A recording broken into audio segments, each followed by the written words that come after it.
Let us pray.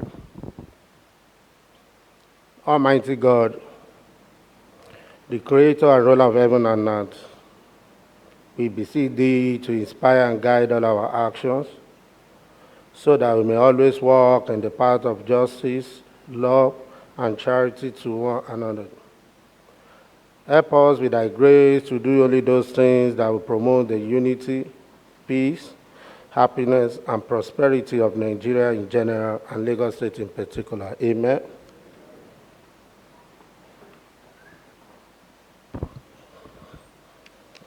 Good afternoon, distinguished colleagues.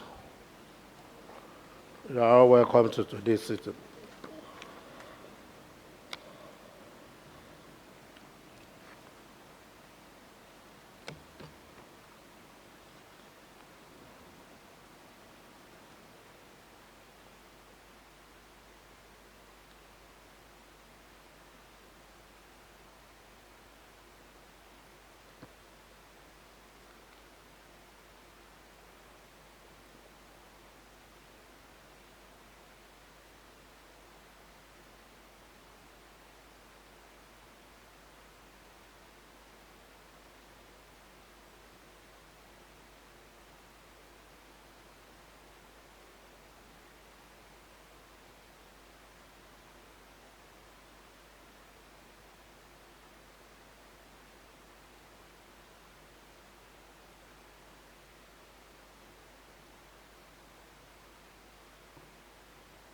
Let us go through the votes and proceedings of Thursday, 16 March 2020.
Ojú ìwé kọkànlélọ́gọ́fà. Ojú ìwé kejìlélọ́gọ́fà.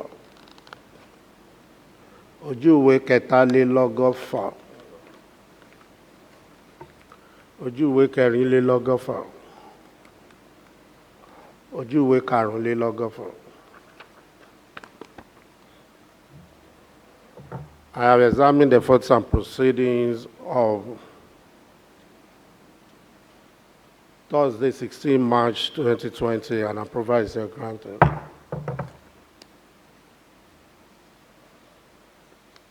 Any message from the governor? Right Honorable Speaker, distinguished honorable members, there is no message from Mr. Governor. Any other announcements?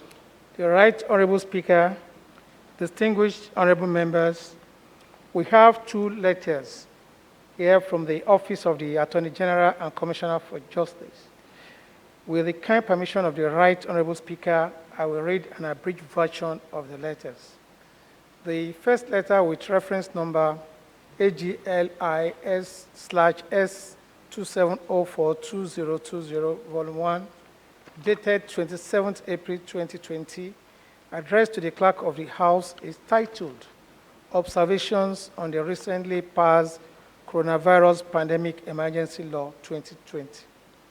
The law seeks to convey the observations and comments of Mr. Governor Babajide Olusola with respect to some sections of the law, and therefore urging the House to note the observations and amend same to enable the governor carry out his responsibilities effectively under the law.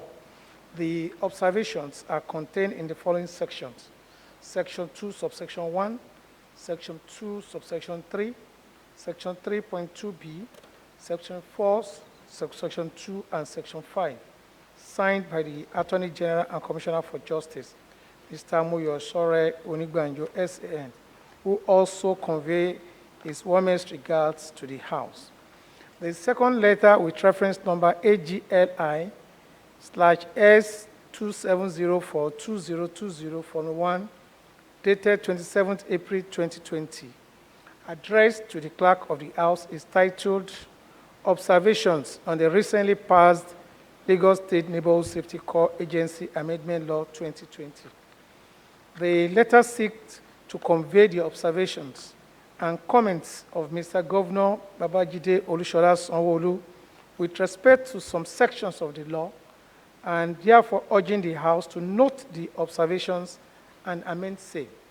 The observations are contained in the following section: Section 20, subsection 1 and 3, signed by the Attorney General and Commissioner for Justice, Mr. Moyosore Onigbanjo, SAN, who also conveys his warmest regards to the House.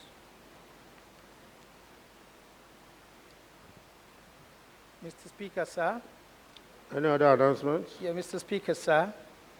I wish to draw your attention to the publication by Sahara Reporter on the allegation that a sum of 17 million is being expended monthly for the cleaning of the Speaker's office. This position is erroneous, as the sum covers various expenditure items for the following offices: the Office of the Chief of Staff, Special Advisor on Budget, Special Advisor Political Matters, Office of the Press Secretary, Office of the Special Assistance Protocol, Office of the Special Assistant Research and Development, Office of the Special Assistant Women Affairs Development, and 15 other special assistants engaged to attend to the growing demands and specialties of the House. I must also state that this expenditure has been in existence prior to the emergence of Right Honorable Mudashiru Obasa as the Speaker of this House. In fact, it is dated back to year 2020, when it was then to the tune of 27 million monthly. I have the documents here to show that the 2020 or 2012, please, 2012. I have the various documents here to show that the various expenditure items has been in existence as far back as 2012. Let me also state that the claimed proposal displayed by Sahara reporters and the bank schedules are misleading, as the details of the expenditure items and other relevant documents were deliberately not presented in the publication. What they have presented are just 2 items, whereas there are several documents that we have in the processing that details the various items of expenditure as can be seen here. On the allegation that the company was registered in 2015 to front for the speaker, how come the company in question was just engaged in 2018? This shows no correlation and, in fact, misleading. Thank you very much, sir. Okay.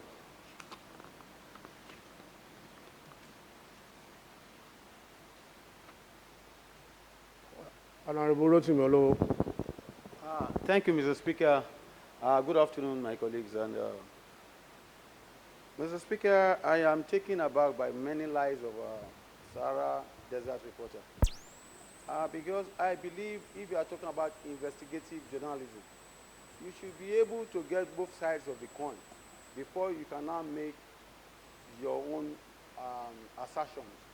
But what I saw too is a far cry from my expectation if with what Sahara has done lately. Even a lie that former Speaker of House of Reps died. So I know that they have many shades of lies. But this one is one that you can really see as being moderated over, because we have procurement law and there are procedures for procurement law. If a contractor make an overture to the house for contract bidding and stuff like that, it is not just what it came with as against what the house eventually agreed that consummates that procedure. I remember this started in 2012.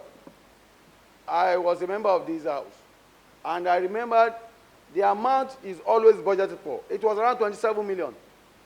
It was during the period of when Speaker Obasa came up that reduced it to 17 million. And that has not reduced the number of offices.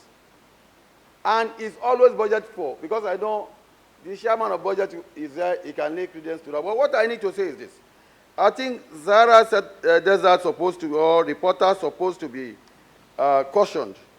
If they don't know how to operate in a structured organization, I will tell them maybe that is the reason why whatever they bring to them, they quickly take it to the media without first sitting down and thinking about it. I think maybe they are bereft of supplies.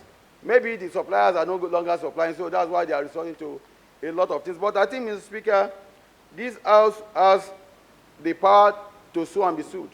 I think one too many. It behoves of this House to evoke that power and sue Sahara Desert, because the lies is getting out of hand.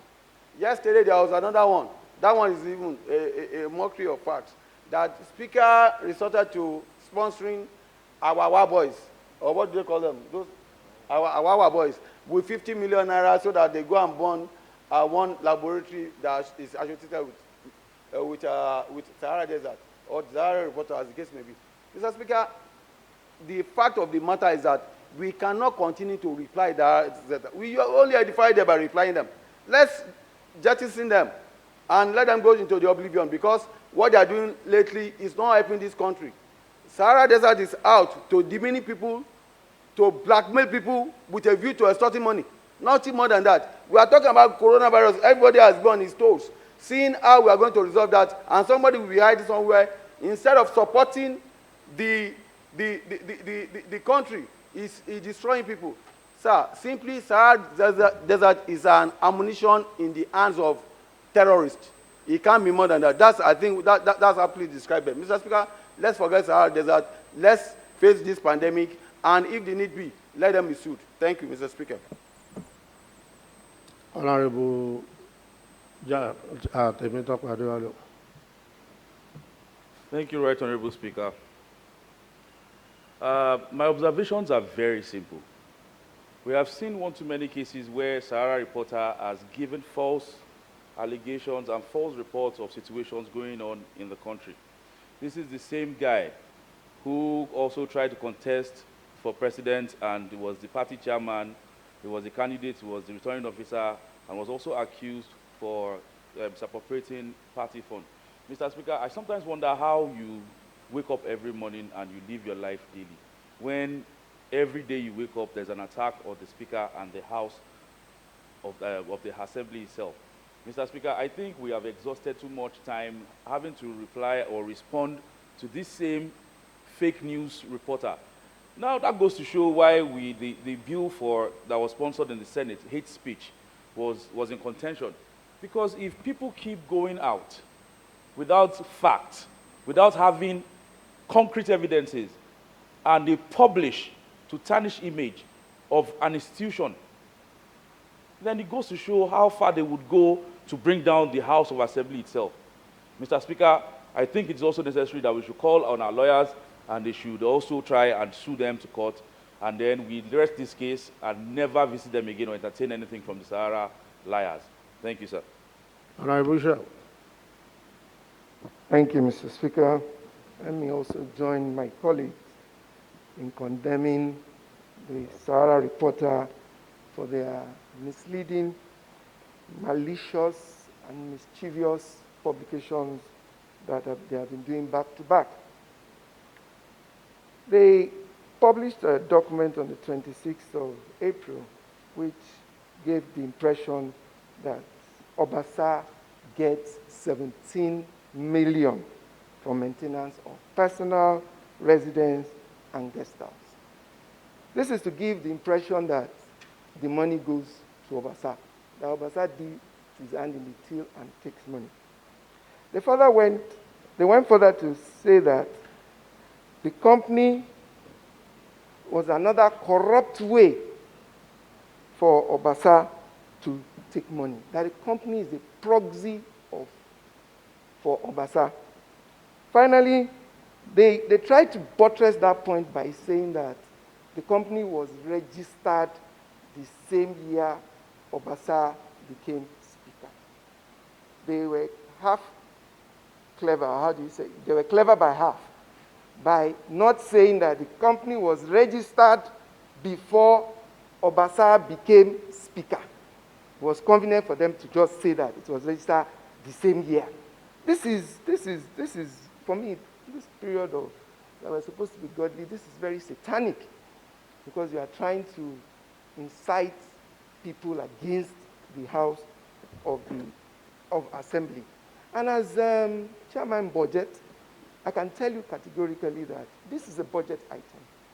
It has been in the budget even before I became Chairman of Budget, which Honorable Lowe was the chairman before. It was in the budget. As far back as 2012, it had been in the budget. So it wasn't a new item created for any purpose to defraud a system or whatever. Mr. Speaker, honorable colleagues, I want to say that the excesses of Sahara reporter was also exhibited recently. I think it was a story of a lady that collapsed, pregnant, 3 months pregnant lady that collapsed when she received a sack letter from one of the banks. And the lady came out and said it didn't happen to her. It didn't happen to her. And they have not come forward to show any proof to that effect. Mr. Speaker, honorable members, an attack on Mr. Speaker is an attack on the leadership of this House, which is an attack on every single member of this House. I think I agree with my colleagues that we should not give them any attention or respond to them in any way anymore. But I think we should explore the legal means to put them in their place. They can't continue to undermine and demean this House at will. Thank you, Mr. Speaker.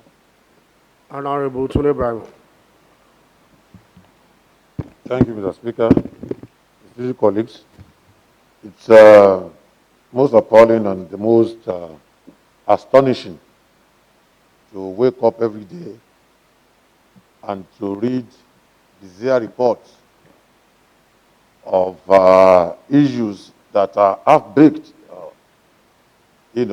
one-sided, not balanced, every day, hiding under the social media without any regard to the Cyber Crimes Act, without any regard to the fundamental rights of each person to be heard before being condemned. Even in the scriptures, when God saw Adam clearly that Adam had eaten the forbidden fruit, God still had the kindness to ask Adam, "Oh, Adam, why art thou eaten out of the forbidden fruit?" And Adam answered, blah, blah, blah. But God saw what he did. They still asked him. So that is a fundamental right. For the Alashem Patem, you hear the other party. You don't condemn somebody unheard. If the other reporter had taken the responsibility to ask us here about those line of expenditure, probably with the explanation of Mr. Clark now, they would have been better guided to see that it is not just for cleaning of Speaker's office. There are a plethora of expenditure attached to that. Just the summary of it was maybe they just saw what was captioned, the expenditure line captioned in the summary, and he just extracted that. And like Honorable Richard said, that would be a bit mischievous. So we would have thought a responsible journalist would have wished to at least ask, as chairman of formation, nobody asked me any question, and I don't think they asked the chief press secretary, and yet they rushed to the press to publish what they believe they should publish.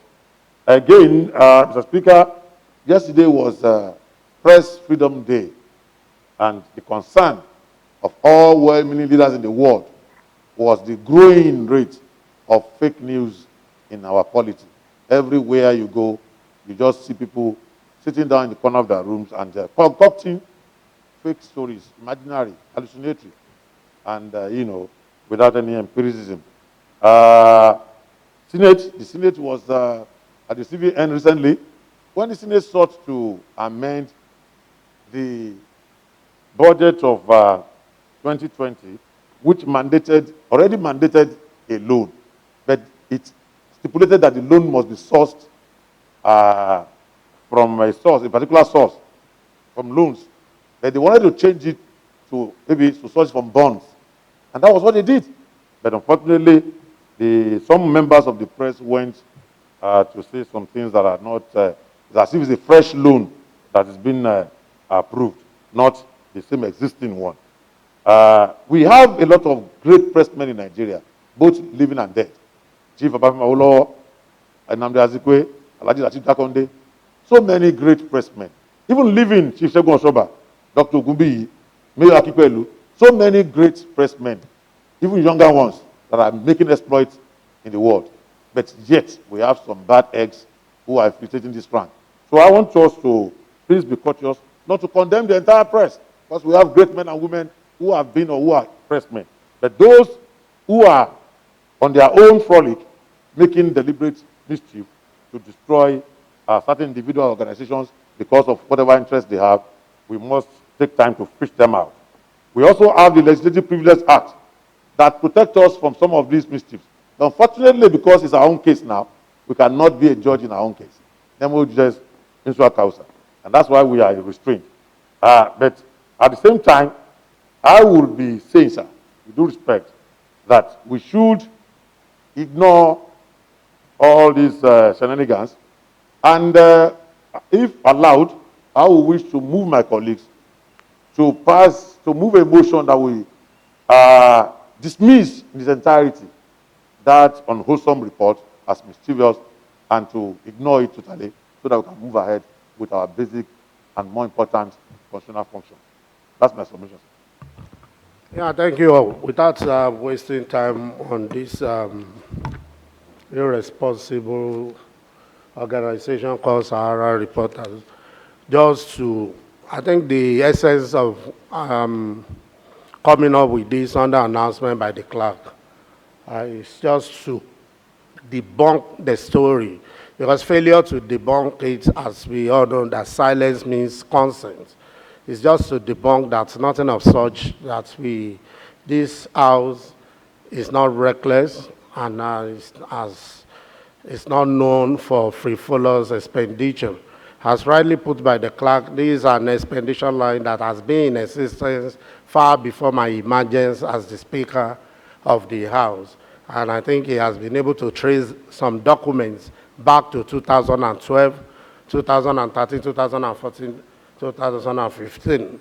So it shows Sahara Reporter and his co-travelers who are behind the ideas of, should we use the same word, siphoning document from the House, or rather stealing documents to achieve what they cannot achieve in due process of the Parliament, or rather through backdoor. This will not get, definitely will not get them anywhere.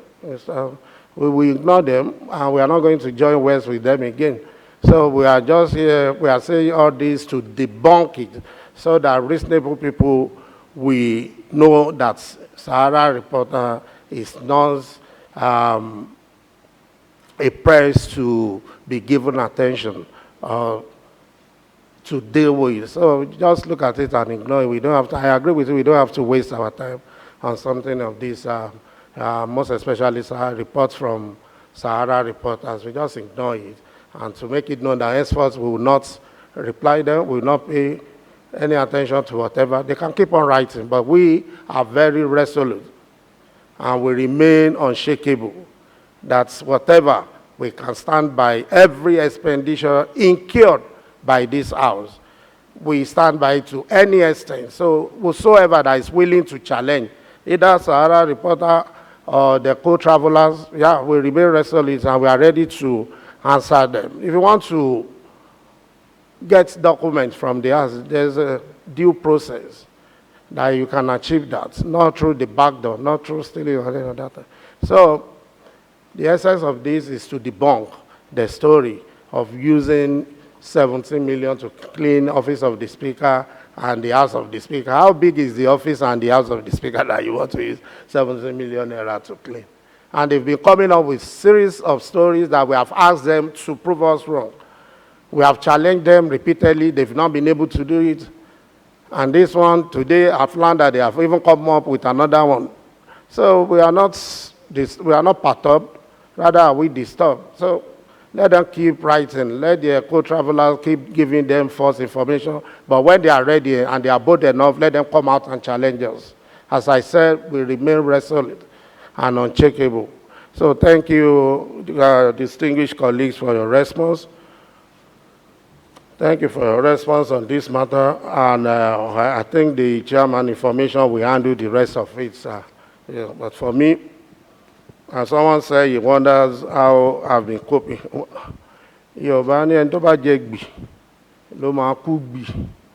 So as long as I've not committed any financial crime in performance of my duty, so there's no reason for me not to go to bed and wake up strong.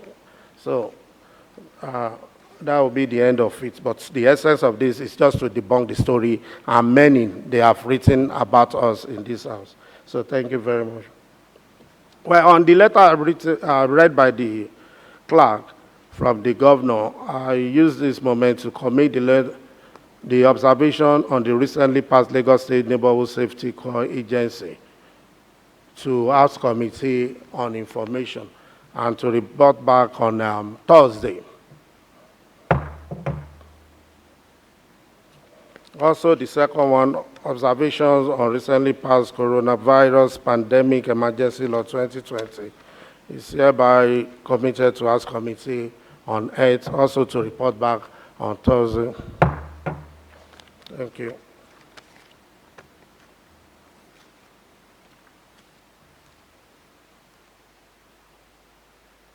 Petitions. None, Mr. Speaker, sir. Matter of urgent public importance, none. Personal explanations, none. Reports. Honorable Mohammed.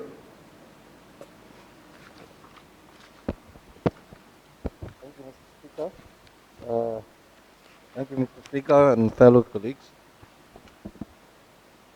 Have the report on a joint ad hoc committee on energy, mineral resources, and information security strategy for the visitation to the power distribution companies.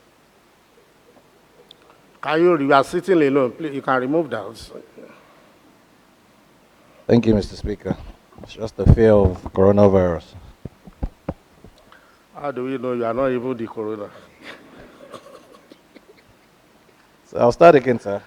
It's a report on the joint ad hoc committee on energy and mineral resources and information security and strategy on the visitation to the power distribution companies in Lagos State on Wednesday, 29th of April 2020. I'll be very brief with the preamble. Sequel to several complaints received by the various constituencies on the power outage, especially during the COVID-19 lockdown, the Right Honorable Speaker, in his wisdom, set up a joint ad hoc committee on energy and mineral resources and information security and strategy to embark on a visitation to the two power distribution companies in Lagos State, which are Eco Electricity Distribution Company and the Keja Electricity Distribution Company, in order to investigate reasons behind the issues and forward his recommendations to the House.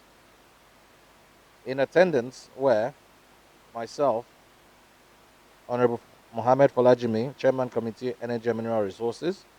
However, you are not giving us full details of Not the report. not the full details. I'll be very brief, sir. Yeah. Yes, sir. And the Chairman Committee on Information Security and Strategy, Honorable Braimo. Also, we had the Commissioner for Energy and Mineral Resources there. If you permit me, Mr. Speaker, I'll go straight to the visitation to Eco Distribution. The Joint Ad Hoc Committee visited the Eco Distribution on the Wednesday, 29th of April. There was an opening remark from the Honorable Brahimo, who at both locations put to the round table acknowledging that the management of the power distribution companies, followed by a brief introduction of the committee members and the commission. Now, sir, when we got there, we immediately addressed the inconsistency in the power supplies as witnessed by our constituents. More so, we had explained to them that we had a lot of hardship during the time of the lockdown, where we had told our constituents to sit at home, and there had been inconsistent power supply in all the constituents across Lagos State. When we visited the co-distribution, we had allowed them to speak, and I think the very first observations that cut across both of the distribution companies was that the whole value chain of the power distribution was not necessarily up to their own doing. They had based it, or rather they had alleged that the power chain started all the way from the GenCos and then the transmission companies, and also to them as the distribution companies.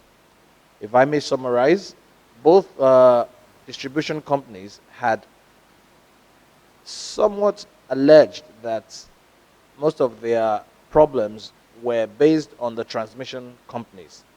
They had said that the infrastructure from the TCN were very old and obsolete, that there was just a significant amount of power that they could take, and they can only distribute what they take. And that was one of the biggest challenges they had done.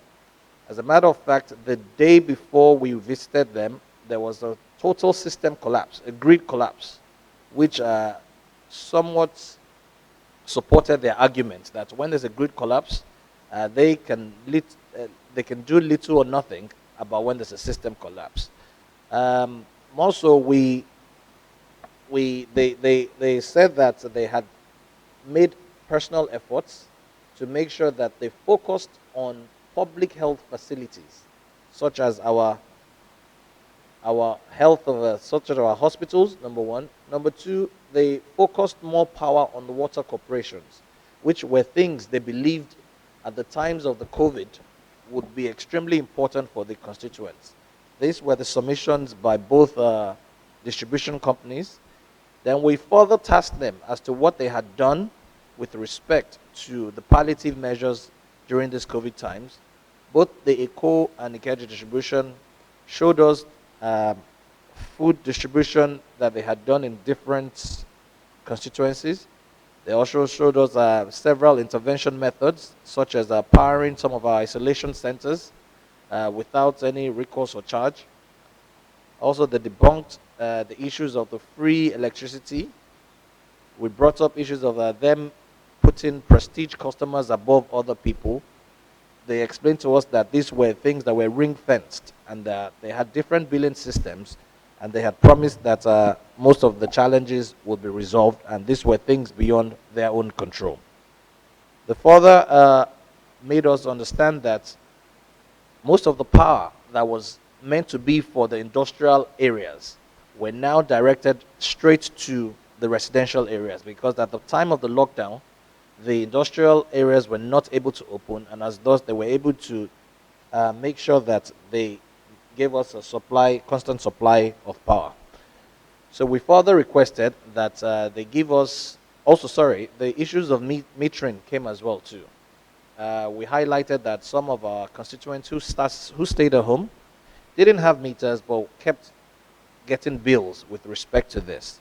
They addressed the issue too and said that at any point in time when we had special complaints or any particular complaints, that they had put in place an audit system at any of their billing stations as to how much power goes out from there, and then they can monitor it, which would not allow for a manual tampering of power supply. At the end of it, sir, we had asked that they establish a better relationship with the House of Assembly. More so, I think a gratifying part of our request was the fact that both discos had agreed that they would appoint representatives to the House of Assembly who will monitor and will be getting back, being an intermediary for us and them with respect to any electricity supply complaints that we had. I'd like to use this opportunity to thank Mr. Speaker for the opportunity given to me and the co-chairman and the rest of the team. Yeah, thank you, Chairman, for a job well done. Honorable Shokole. Thank you, Mr. Speaker. Fellow colleagues, this is the report of the Joint Ad hoc Committee on Health and Information Security and Strategy on visitation to all isolation centers in Lagos State on the 21st April 2020. We have the following honorable member in attendance: Honorable Shokunle, myself, Honorable Tude Bremo, Honorable Desmond, and Honorable Temitope.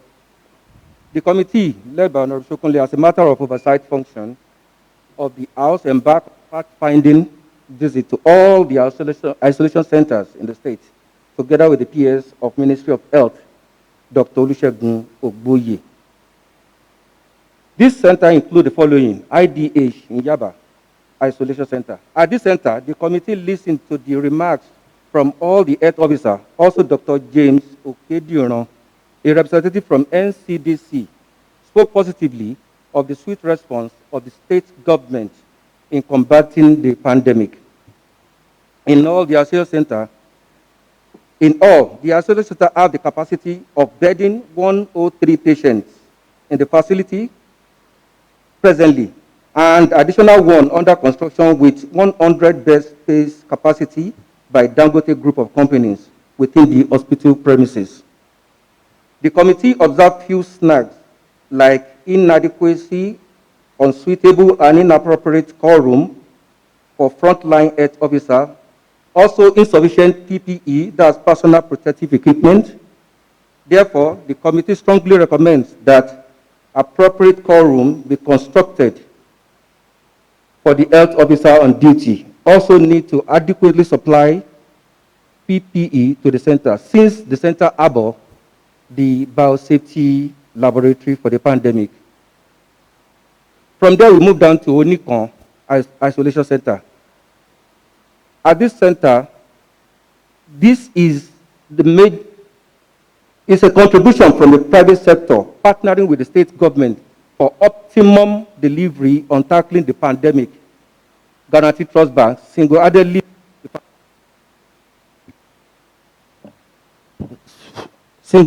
build the facility, With lots of vehicular donations to the center enjoy an ultra-high serene ambience and a peaceful environment such that the committee expresses satisfaction, also appreciation to the frontline health officer.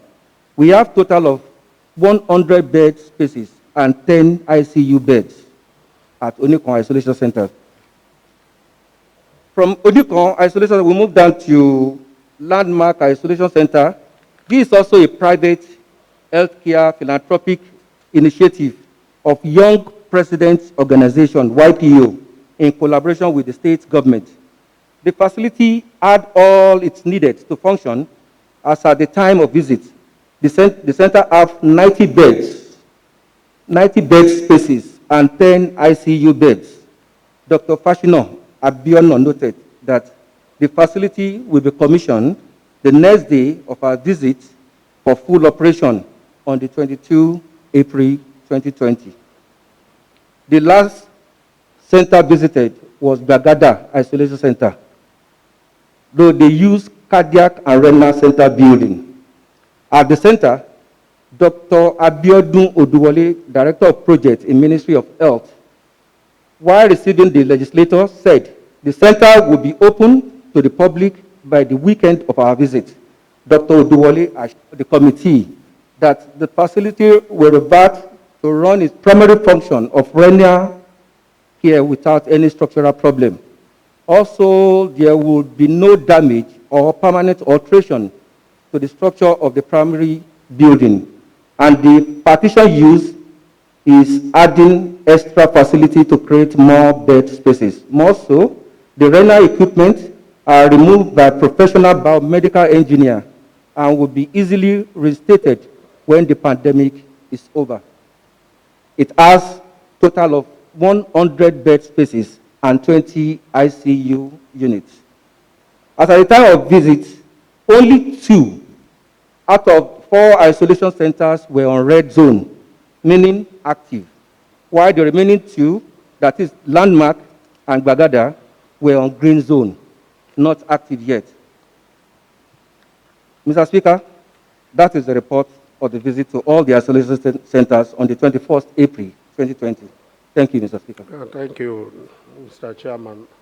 I want to commend the chairman and the members of the committees who can also be considered to be frontliner in period of coronavirus, like the other medical practitioners were being treated.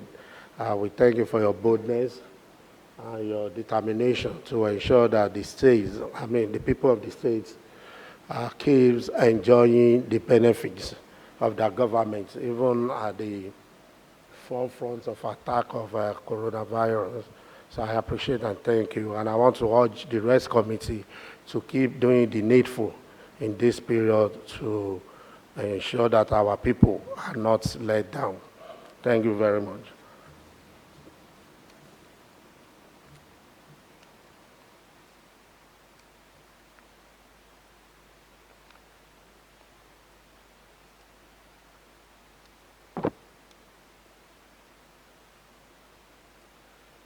Business of the day, Deputy Majority Leader. Right Honorable Speaker, distinguished colleagues, business of the day. Motion, House of Assembly, motion number 18.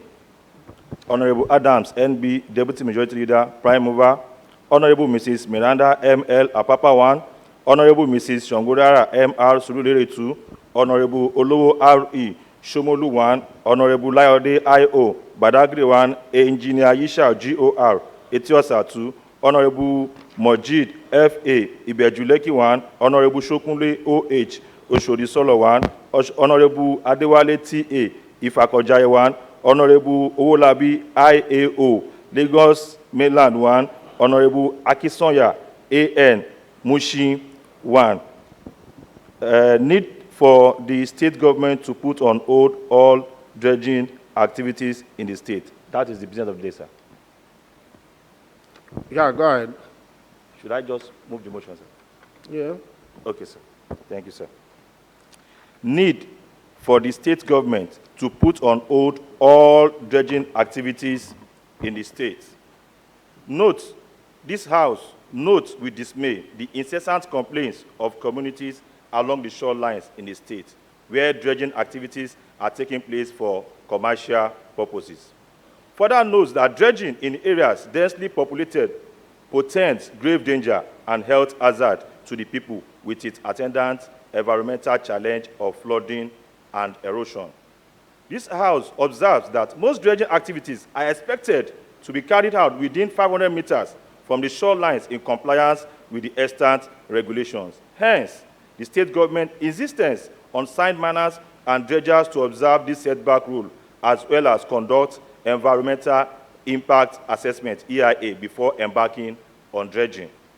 This House further observes that some dredgers do not follow due process and also do not carry out EIA before obtaining approval.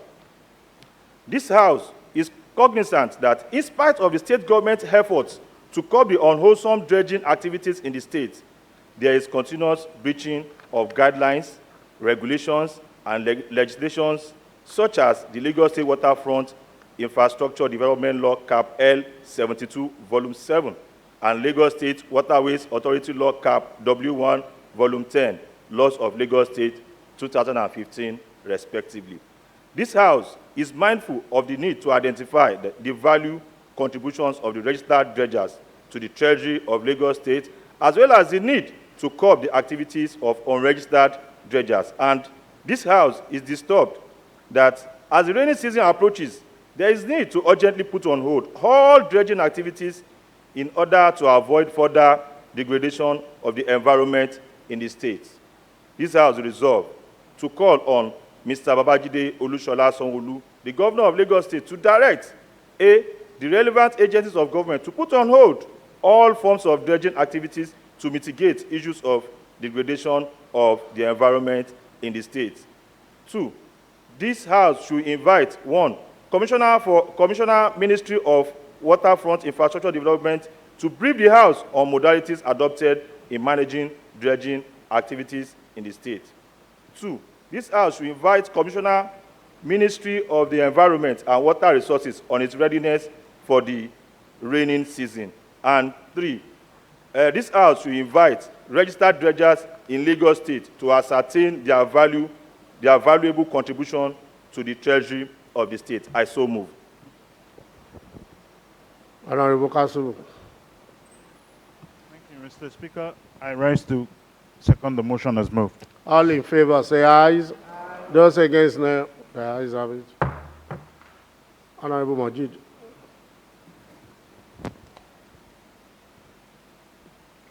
Good afternoon, Right Honorable Speaker.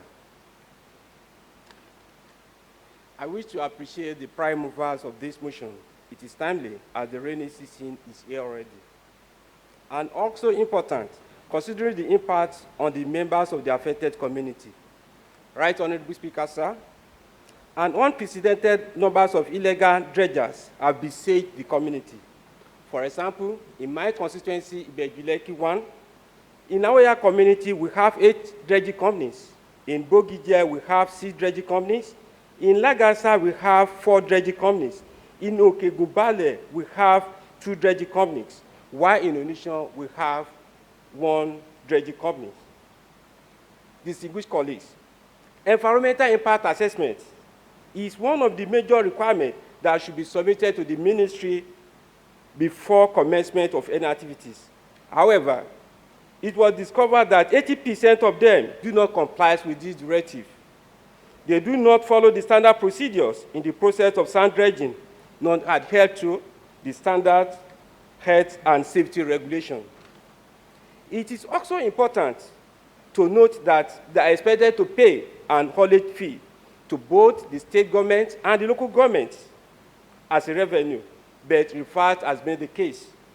Their illegal activities has caused huge floodings in the community, which has resulted in the loss of the property. Last year, the students have difficulty in accessing their respective places of learning.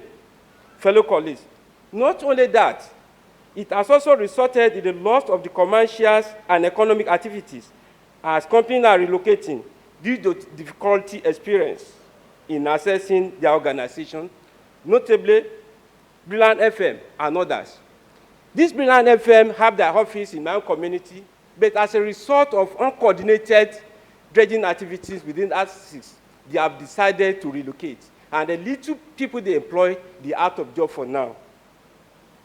Mr. Speaker, kindly permit me to include the following to form part of the prayers of the prime mover. The House will set up a committee to look into the activities of the dredging companies in the state. And they also need to look at the over-concentration of dredging companies in each of the community need to be addressed. Thank you, sir. Honorable Desmond. Thank you, my right honorable speaker. Good afternoon, fellow colleagues.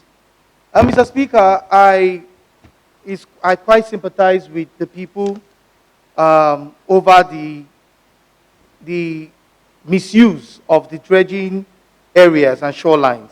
I would like to bring this attention to the Honorable House.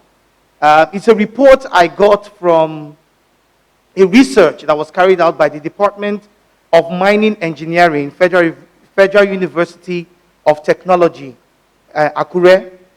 And the research was done using Lagos shorelines as examples as far where dredging is concerned. If I may read real quickly a very short piece from the university, it says, in many cases, the reasoning behind doing a dredge of an area is to keep sediment from building up. In some waterways, for example, it is too much sediment build up. Larger ships may not be able to find or use the waterway. In this same way, dredging can also be used to increase a channel or river water capacity to help relieve flooding in some areas. When I read it and you're going through the piece, you will find out, sir, that dredging in its effect is actually meant to protect and to curb flooding. Going by this report that I read, and I was very surprised. So it means that there is something wrong with the modalities that are given to those dredgers who are actually meant to prevent flooding, but flooding is actually happening. So I want to just support the prime mover of this motion and also Honorable Majid, that the adequate committee must actually look into every dredger and its licensing, because something is amiss here. Thank you, sir.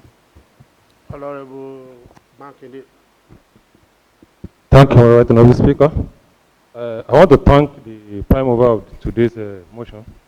I want to talk on the second leg of his what will the House resolve to on the Ministry of Environment as related to the rainy, expected raining season that is coming. Now, you will discover that most of our canals are now collapsing. As a result of this, these are now turning to a kind of gorge in some areas. If you go, for example, around Abattoir area, this canal was done during the World Bank project around 1994-96. But if you go and check some of this, the embankment of this canal, some of it are collapsed and is now even eating into adjoining properties. So I want to let the Ministry of Environment know that all this one needs to be taken care now before the rainy season approaches. Two, some canals, especially the secondary canal, are being filled up with sand. All these areas need to be desifted before the rain comes up so that we will not witness the kind of experience we've had in the past years. So thank you very much, sir. Honorable Lion. Well, thank you, Mr. Speaker, sir. Good afternoon, my colleague. Well, in as much, I also join my colleague to thank the prime mover of this motion. Well, Mr. Speaker and my colleagues, I think Honorable Desmond have been able to call the attention of the last speaker, that the previous speaker before him, Honorable Majid, because due to his own analysis and the experience he was trying to give us here, that the importance of dredging also, we cannot also overrode that in various areas. And I don't want him to clarify it. The minor is different from the dredging activity. Dredgers are the one who are pulling from the water. And in your constituency, if the school children or anybody are complaining within their community, maybe those are the miners. So, because why I'm talking on this as the chairman of the House Committee on Waterfront, Mr. Speaker, the ministry also have been able to call on me through text before the lockdown that we should be careful here in the sense that most of the people will be running to us here to come and beg for them, which is happened exactly before the lockdown. The ministry have carried out the serious arresting and locking down all these dredgers who are not complying with all the necessary guidelines of the Lagos State government, which I can also confirm. Mr. Speaker, because before of the lockdown started, some of these dredgers were even arrested, and they took them to the Nigerian, our task force here, and some of them have been charged to court before the lockdown, this pandemic started. So I think on that, as is, and coming to the prime mover on the issue of this resolve, I want to call our attention to this, the B3, that in as much we are the one who give the ministry an approval, that the certain money should be generated for this state. I think it will not be proper for us now calling the dredger to come and be sitting down here asking, governor should be asking them on what is their own contribution, valuable contribution toward the treasury of the state. We have given them a certain IG, with the chairman of the committee on budget also was a chairman of the committee on waterfront, which they are going to give us a money on certain area there. But the only thing I want to also call our own attention to, our direction, is that the dredgers who are not properly registered or maybe were not known to our state, I think the Lagos State government should be doing the necessary thing that is the law allow them to do to anybody that are caught on this direction. So, Mr. Speaker and my colleague, I think we should be able to know how to caution, couch all this our resolve, so that it will not be that we are trying to do another thing entirely, sir. Honorable Jimmy Mohammed. Thank you, Mr. Speaker, fellow colleagues. Also, I would like to lend a hand to the prime mover with respect to this particular. I would like to lend a hand to the prime mover with respect to this particular motion that has been brought on. Firstly, I think the state might have to revert to its original plans with respect to dredging, when it started dredging activities and when it was licensing. At the start, they had people who had both categories of license. One was the dredging license, one was a stockpiling license. Right now, they've merged, or rather, there's no existence of both being followed. What has happened, and with respect to what the prime mover has said in the axis, the agile axis, I believe he's speaking to right now, is that you've had multiple people having the former category B permit, which is the stockpiling license, within almost a very near proximity of each other. The measures that had been asked to be adhered to are no longer being adhered. Initially, when this business had started, they had given conditions such as you doing your environmental impact assessment. Sometimes you were asked to do your hydrological survey of the place before you did any of those dressings. None of these things are in place anymore. What we find are a lot of illegal miners on site. And maybe I should just intervene, Honorable Ayode. The use of the miners and the dredgers is just a matter of semantics, sir, at this point in time. The miners are the dredgers, because what they're doing is they're mining the sand, and the people who are using the dredger, it's just the method that is being done. The Chinese people say they're mining, or maybe the average person says he's diving into the place he's mining. No. any form of activity that's been taken out, taking sand from one spot to another, it's dredging and it's mining. You're mining the sand. So to this end, sir, I think it's extremely important, more so because of the raining seasons that is coming right now. We've just recently talked about our drainage system that has we're still trying to rectify. By the time we combine illegal dredging, unmindful dredging, and a combination of our block drainages, that area is already below sea level. It's already below sea level, and thus we might just be envisaging another pandemic, if I may say. Thank you, Mr. Speaker. Honorable Bishop. Thank you, Mr. Speaker. Well, I want to thank the prime mover of this motion. It's timely and it's very germane.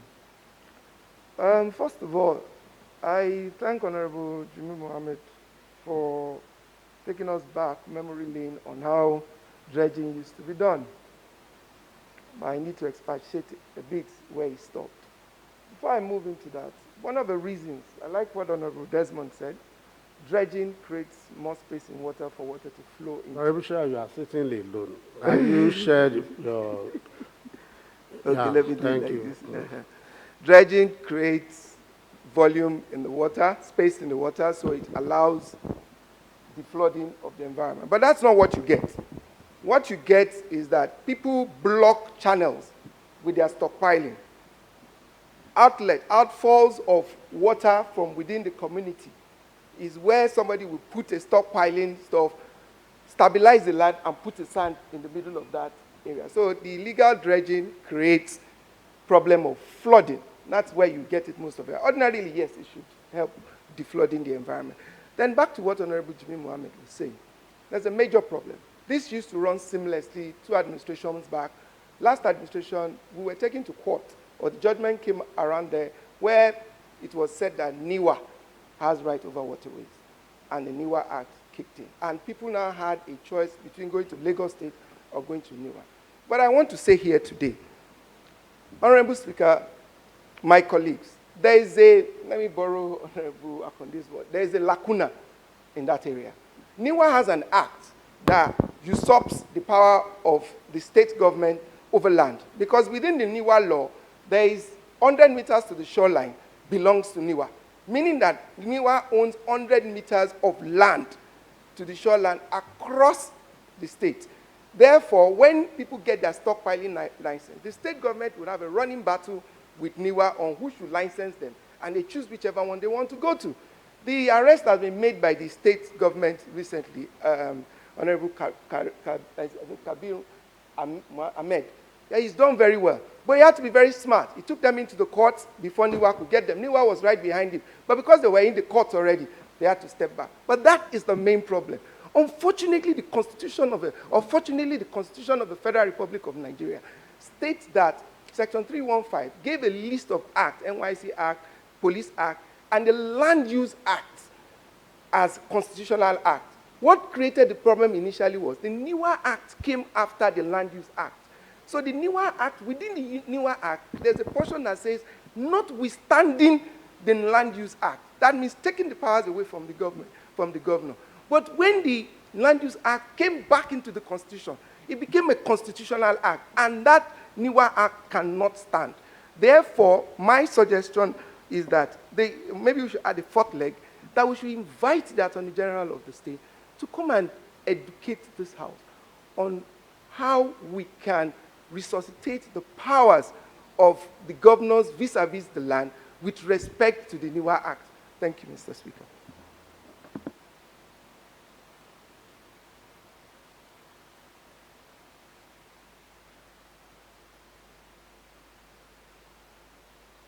Honorable Kasulu.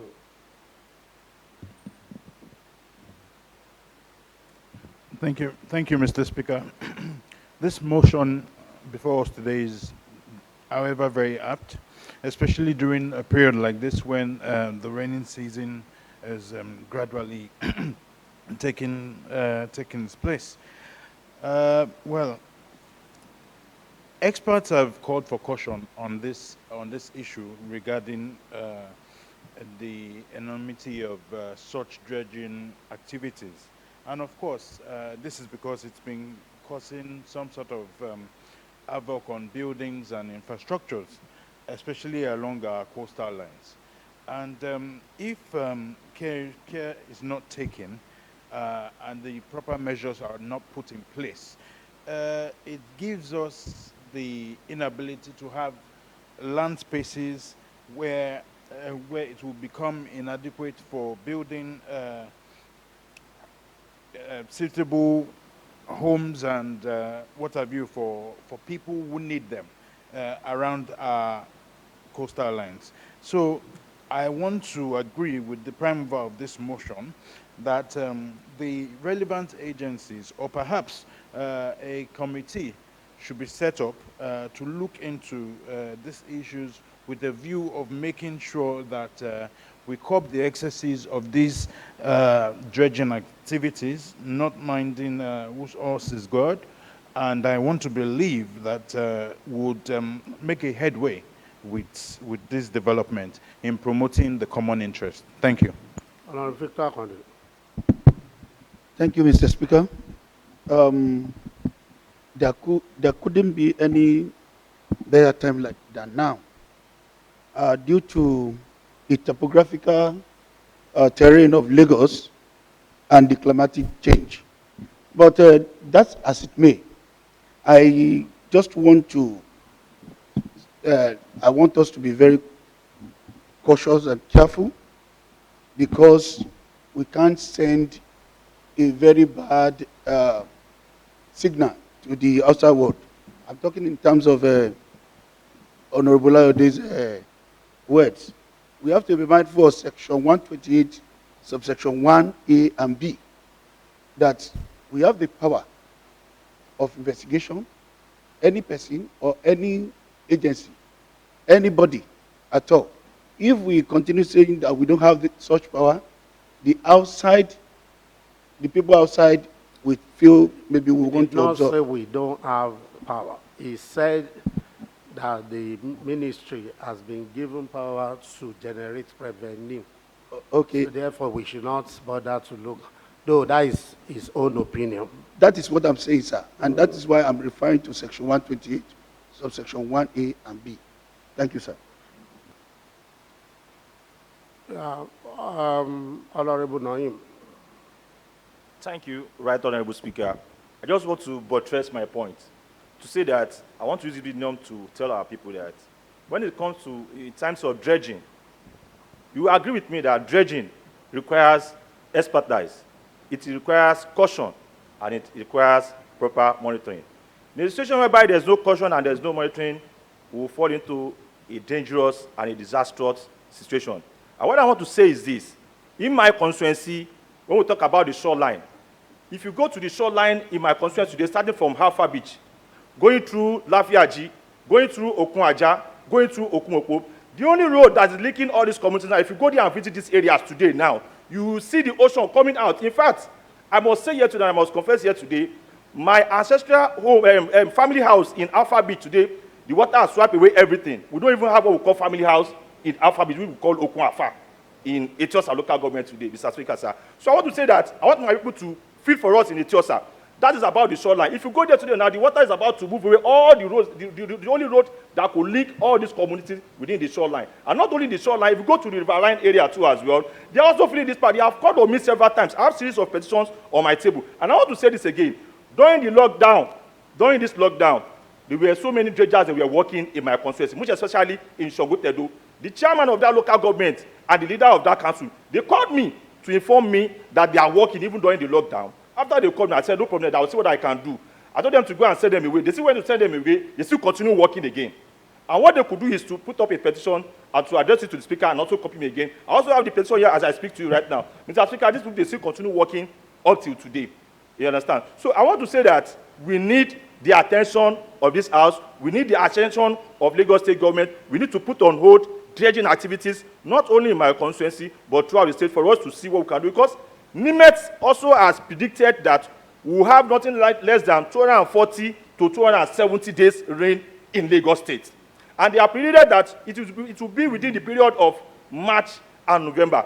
And if these dredging activities should continue, I want to say that it will continue to affect my own constituency. Mr. Speaker, sir, permit me to quote the DG of LSHA today, which says that, Dr. Olufemi Osinyotu, which says that in order to generate adequate and effective mitigation plans against flooding this year, with its prediction of high rainfalls, LSHA further employed technology to determine the land areas of the local government areas at high risk of flood, measured in kilometers and estimated per local government, which empirical result shows Etiosa local government area with 133.59 kilometers of its 168.3 kilometer total land area has the highest percentage of at 79.38 of land areas at high flood risk. Mr. Speaker, out of 168, 133, what is the remaining? So that's why I want to call on members of this House, the Lagos State Governor, the Speaker, please come to our heads in Etiosa. Please, sir. Thank you very much, sir. This one that you have turned your presentation to your presentation to a battled ball. So you should go back to Okwaja, what do you call it, to demonstrate that with the dredgers. Honorable Tebitokweja. Thank you, Right Honorable Speaker.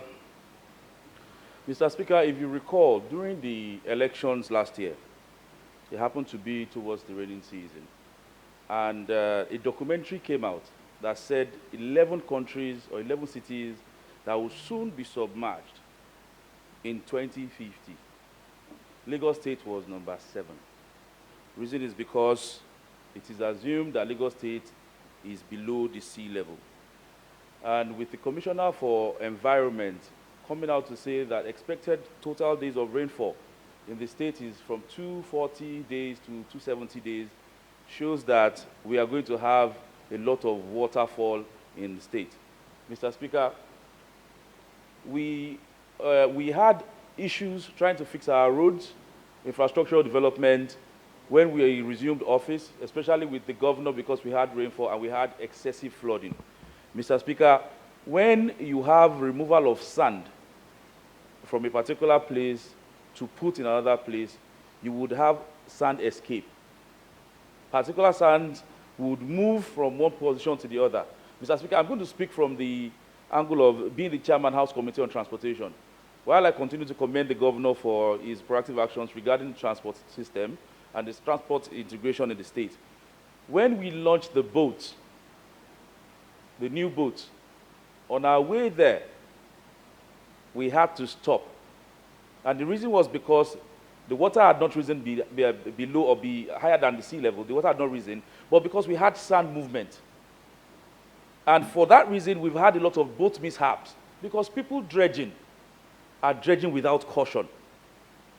When you dredge, you move sand from one particular place to the other, but there's always bound to be overflow, and it is never taken account of. So this has led to many boat mishaps in the state. Mr. Speaker, when our rivers are filled up or the ocean is filled and we have the surge coming to the road, the next thing you have is flooding. And when you have too much water and the floor cannot retain the water or the roads cannot retain the water, the asphalt property of the road gets destroyed. And once this is destroyed, then we have potholes. Once we have potholes, we have traffic jam. Once they have traffic jam, it's the Chairman House Committee on Transportation everybody will be calling. Why do we have traffic in Lagos? Because he's the governor. Mr. Speaker, for this reason, I would also like to join my colleagues to say that there is the need for us to take a better look at the dredging activities in Lagos State and to put caution where caution is necessary, sir. Thank you very much. Honorable again.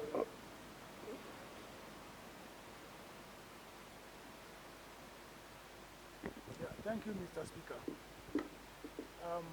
I want us to look at this issue of dredging from another perspective. For instance, from our contribution, we can see that it is the center level that we are looking at.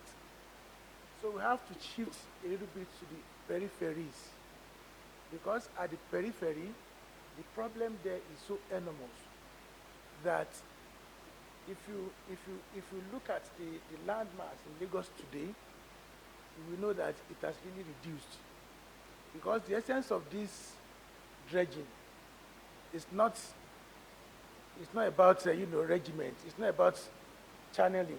It's just basically about commercial. It is mainly used for commercial activities. And I know that we have only one Takwa Bay in Lagos, one Takwa Bay in Nigeria.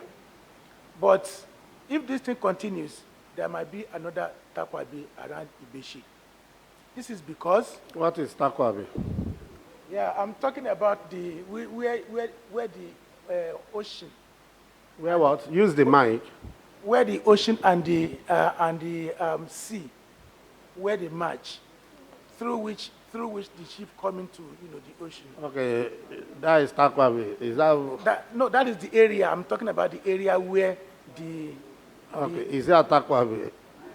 I know Takwa Bay is an island. I know Takwa Bay, but now that you say Takwa Bay will come another place, that's what I'm saying. You can go ahead. Yeah, so what I'm trying to say is, we may likely see another place, island.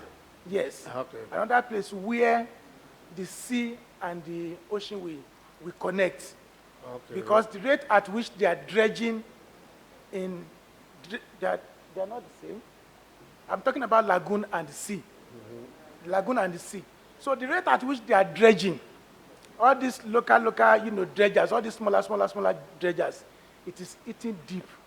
So I want to implore the House to beam the searchlights beyond the central, but to the periphery, so that when we are considering issues like this, people from Badagry Division or Ojo areas will also be considered, because as I talk to you, in Ojo area, you will see all these dredgers doing their business as usual. So please, I want us to, inculcate and include that in our... The Prime Mover talked about the states. It was in his presentation only that he made reference to his constituency.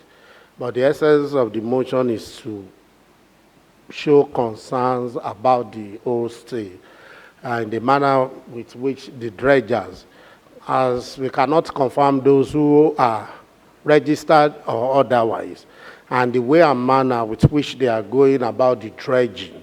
That is the concern of the motion, that where we should call on the appropriate ministry to come up with the list of the dredgers, and also to invite the dredgers to present their documents as it has to do with the approval, what they have paid to the state, the outcome of their impact, what do we call it, assessments, and all this is because we are not following the due process or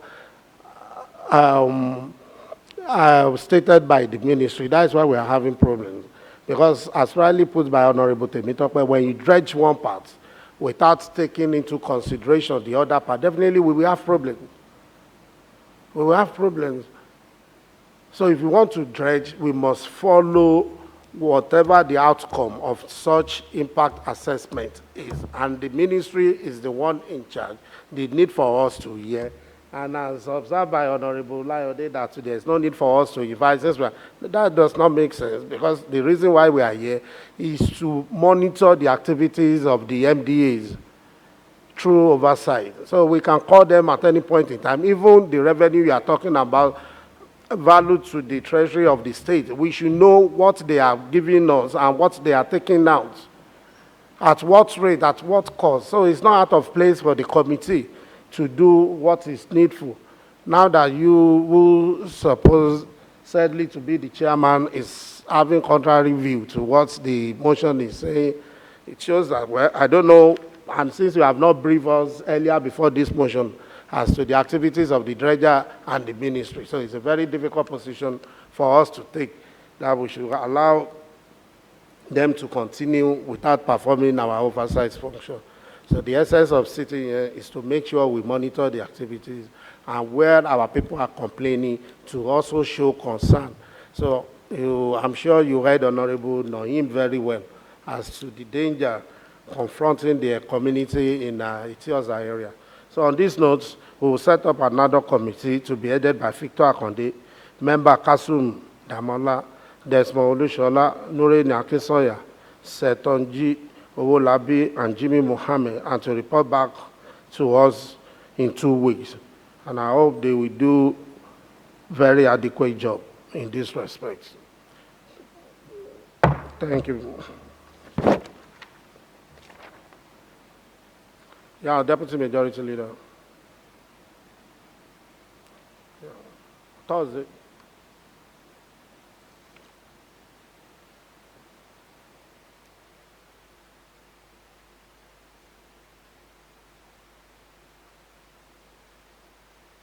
Right Honorable Speaker, distinguished colleagues, I have the approval of the Right Honorable Speaker to move that this House stands adjourned till Thursday, 7th of May, 2020 at 10 a.m. prompt. I so move.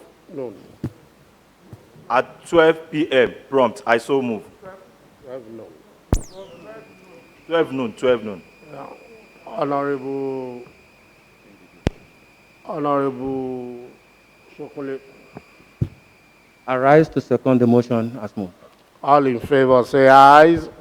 Those against nay, the ayes have it. This House stands adjourned till Thursday, 7th May 2020 at 12 noon. I rise.